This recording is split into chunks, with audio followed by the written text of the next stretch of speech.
Sesawi Guru Yesus channelnya renungan harian inspirasi kehidupan dan portal media iman Kristiani.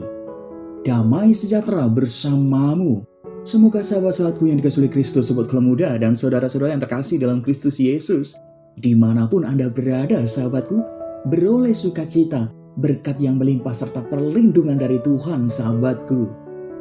Sahabatku yang dikasihi oleh Kristus, sobat kelam muda dan saudara-saudara yang terkasih, pada kesempatan hari ini sahabatku kita bersama-sama sudah memasuki pekan biasa yang kelima sahabatku. Sahabatku, kita akan bersama-sama kembali dengarkan firman Tuhan dari Injil Lukas bab 5 ayat 1 sampai dengan 11. Maka sahabatku yang dikasihi oleh Kristus, sobat kelam muda dan saudara-saudara yang terkasih dalam Kristus, kita siapkan hati dan pikiran kita supaya dengan hikmat sukacita kita boleh dan mau terima firman Tuhan sahabatku. Tuhan beserta kita sekarang dan selama-lamanya. Inilah Injil suci menurut Lukas. Dimuliakanlah Tuhan. Pada suatu kali Yesus berdiri di pantai Danau Genesaret. Sedang orang banyak mengerumuni dia hendak mendengarkan firman Allah. Ia melihat dua perahu di tepi pantai. Nelayan-nelayannya telah turun dan sedang membasuh jalannya. Ia naik ke dalam salah satu perahu itu, yaitu perahu Simon, dan menyuruh dia supaya menolakkan perahunya sedikit jauh dari pantai. Lalu ia duduk dan mengajar orang banyak dari atas perahu. Setelah selesai berbicara, ia berkata kepada Simon, "Simon, bertolaklah ke tempat yang dalam dan tebarkanlah jalamu untuk menangkap ikan." Simon menjawab, "Guru, telah sepanjang malam kami bekerja keras dan kami tidak menangkap apa-apa. Tetapi karena engkau menyuruhnya, aku akan menebarkan jala juga."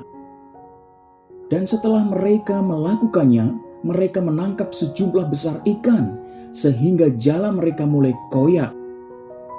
Lalu mereka memberi isyarat kepada teman-temannya di perahu yang lain, supaya mereka datang membantunya.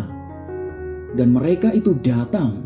Lalu mereka bersama-sama mengisi kedua perahu itu dengan ikan hingga hampir tenggelam.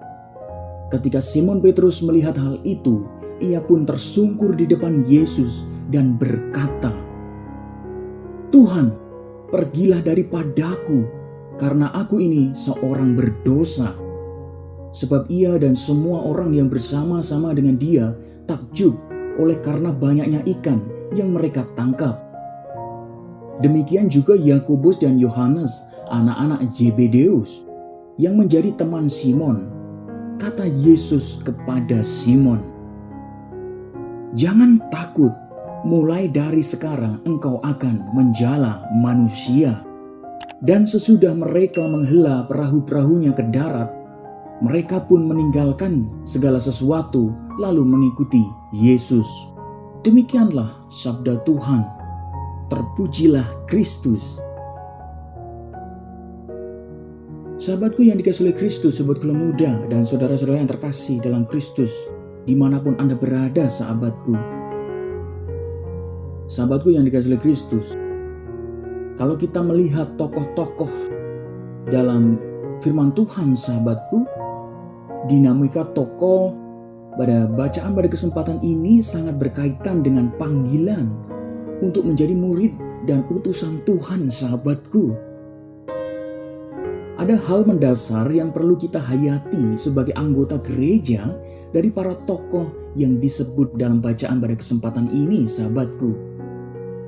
Sahabatku yang dikasihi oleh Kristus, sobat kelam muda dan saudara-saudara yang terkasih, mari kita lihat kembali kisah dalam Yesaya sahabatku. Yesaya merasa diri sebagai pribadi yang najis bibir dan tinggal di tengah-tengah bangsa yang juga najis bibir. Sahabatku yang dikasihi oleh Kristus, kalau kita mau melihat Paulus sahabatku, Paulus merasa diri sebagai yang paling hina dari semua rasul sahabatku. Sahabatku yang dikasihi oleh Kristus, kalau kita melihat kembali Petrus pun merasa diri sebagai orang berdosa Namun, dalam situasi kedosaan, kehinaan, ketidakpantasan, itulah mereka dipanggil. Sahabatku yang dikasihi oleh Kristus, dimanapun Anda berada saat ini sahabatku, panggilan dan penyertaan Tuhan membuat mereka siap dan sanggup mengikuti Tuhan dan menjadi utusannya sahabatku. Mereka mau bekerja sama dengan rahmat Tuhan sehingga kualitas hidup dan pelayanan mereka pun diubah. Misalnya dari penjala ikan menjadi penjala manusia sahabatku. Misalnya dari mereka yang buruk, mereka berubah menjadi pribadi yang semakin baik sahabatku. Sahabatku yang dikasihi Kristus, sobat Kelem Muda dan saudara-saudara yang terkasih dalam Kristus Yesus, pada masa kini kadang-kadang sulit menemukan orang-orang yang mau melayani Tuhan sebagai misalnya ketua lingkungan, katekis, asisten imam, biarawan, biarawati, dan tugas-tugas pelayan lainnya sahabatku. Sahabatku yang dikasihi Kristus, hal ini karena banyak orang merasa tidak pantas, merasa banyak kekurangan, tidak tahu apa-apa, dan sederet litani ketidakbisaan lainnya sahabatku yang dikasihi Kristus.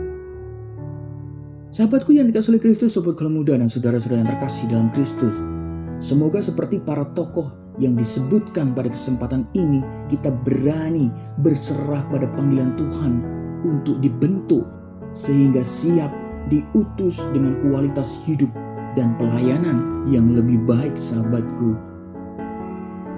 Sahabatku yang dikasihi Kristus, sobat Kelem Muda dan saudara-saudara yang terkasih dalam Kristus Yesus dimanapun Anda berada, panggilan Tuhan. Sahabatku, seperti Simon tadi, Tuhan meminta dan berkata, jangan takut, mulai dari sekarang engkau akan menjala manusia. Sahabatku yang dikasihi Kristus, sobat Kelem Muda dan saudara-saudara yang terkasih dalam Kristus, penggalan ayat ini sangat kuat sahabatku. Kenapa?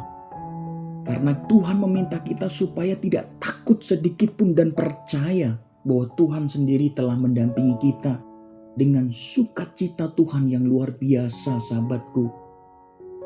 Tugas kita hanyalah memberikan pelayanan dan menebarkan sukacita yang telah Tuhan berikan ke dalam hidup kita. Lalu pertanyaannya sahabatku, sudahkah kita menebarkan sukacita itu untuk melayani Tuhan dan menjadi berkat bagi semua orang? Jawabannya ada di dalam hati sobat Kelem Muda dan saudara-saudara yang terkasih dalam Kristus semuanya. Amin. Kemuliaan kepada Bapa dan Putra dan Roh Kudus, seperti pada permulaan, sekarang, selalu, dan sepanjang segala abad. Terpujilah nama Yesus, Maria, dan Santo Yosef, untuk sekarang dan selama-lamanya. Amin. Sahabatku yang dikasihi Kristus, sobat Kelem Muda dan saudara-saudara yang terkasih, mari kita tutup renungan singkat ini dan mohon berkat dari Tuhan. Kita satukan hati dan pikiran kita, sahabatku. Dalam nama Bapa dan Putra dan Roh Kudus. Amin. Tuhan, kami tahu kami tak pantas, namun dalam kehinaan kami berserah diri ya Tuhan. Inilah aku, utuslah aku. Pakailah hidup kami ya Tuhan untuk menjadi sarana firman-Mu yang hidup dan hidup kami semakin menjadi berkat.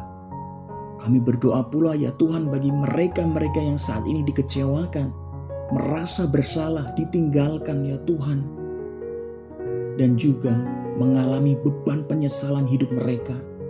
Engkau kuatkan mereka dan Engkau sembuhkan mereka hanya dengan nama-Mu Tuhan. Engkau memberikan segala rahmat penyembuhan. Biarlah yang terjadi dalam hidup kami ya Tuhan terjadi seturut kehendak-Mu. Amin. Kemuliaan kepada Bapa dan Putra dan Roh Kudus, seperti pada permulaan, sekarang, selalu, dan sepanjang segala abad. Terpujilah nama Yesus, Maria, dan Santo Yosef, untuk sekarang dan selama-lamanya. Amin. Dalam nama Bapa dan Putra dan Roh Kudus. Amin. Sahabatku yang dikasihi Kristus, sobat Kelem Muda dan saudara-saudara yang terkasih, terima kasih banyak sahabatku, kita sudah bersama-sama dengarkan firman Tuhan dan renungkan bersama. Sahabatku, mari menjadi sukacita Tuhan. Mari sahabatku, kita sebarkan sukacita Tuhan dan menjadi pelayan-pelayan Tuhan supaya banyak orang terima berkat Tuhan. Sahabatku, jangan pernah takut dan percayalah. Sebarkan video ini supaya banyak orang semakin terima berkat dan terima rahmat sukacita. Banyak orang disembuhkan, banyak orang terima jalan Tuhan, dan banyak orang diberikan kesejahteraan. Hidup kita penuh berkat, hidup kita penuh sukacita, hidup kita penuh kesejahteraan. Yang gelap diberikan terang, yang buntu diberikan jalan. Sampai jumpa di Renungan Harian episode selanjutnya. See you later. Bye-bye. Berkah dalam, Tuhan memberkati.